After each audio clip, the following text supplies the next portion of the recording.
Assalamualaikum warahmatullahi wabarakatuh.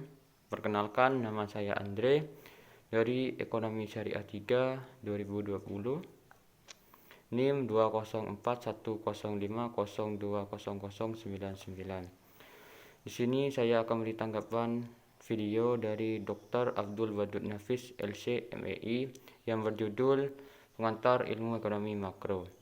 Ekonomi dalam bahasa Yunani yaitu oikos yang berarti rumah dan demos yang berarti tatanan, peraturan, dan hukum. Jika keduanya digabung dalam ilmu ekonomi adalah pengelolaan rumah tangga dan sebagainya. Menurut Adam Smith, ilmu ekonomi adalah sebuah cabang ilmu yang membahas dan mempelajari tentang tingkah laku manusia dalam usahanya untuk mencapai sebuah tujuan tertentu. Cabang ilmu ekonomi yang pertama deskriptif, yaitu kajian yang memaparkan secara apa adanya tentang kehidupan ekonomi suatu daerah atau negara pada suatu masa tertentu. Yang kedua yaitu ilmu ekonomi terapan, cabang ilmu ekonomi yang membahas khusus tentang penerapan teori ekonomi dalam suatu rumah tangga produksi, misalnya ekonomi perusahaan, ekonomi moneter, ekonomi perbankan, dan lain-lain. Yang ketiga ada ilmu ekonomi teori. Ilmu ekonomi teori adalah ilmu yang membahas gejala-gejala yang timbul sebagai akibat perbuatan manusia dalam usahanya, meningkatkan kesejahteraan masyarakat.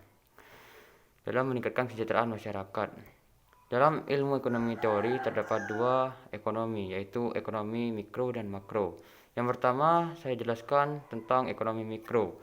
Ekonomi mikro adalah yang mempunyai perilaku konsumen dalam perusahaan serta peraturan harga-harga pasar dan kuantitas faktor input. Yang kedua adalah ekonomi makro. Ekonomi makro adalah studi tentang ekonomi keseluruhan yang mencakup keseluruhan dalam ekonomi.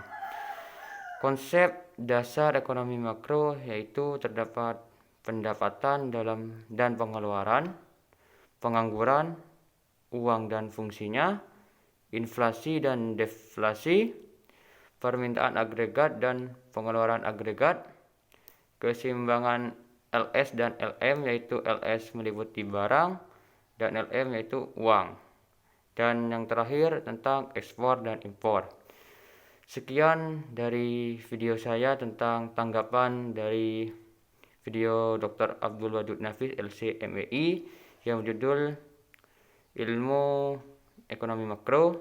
Sekian, terima kasih. Wassalamualaikum warahmatullahi wabarakatuh.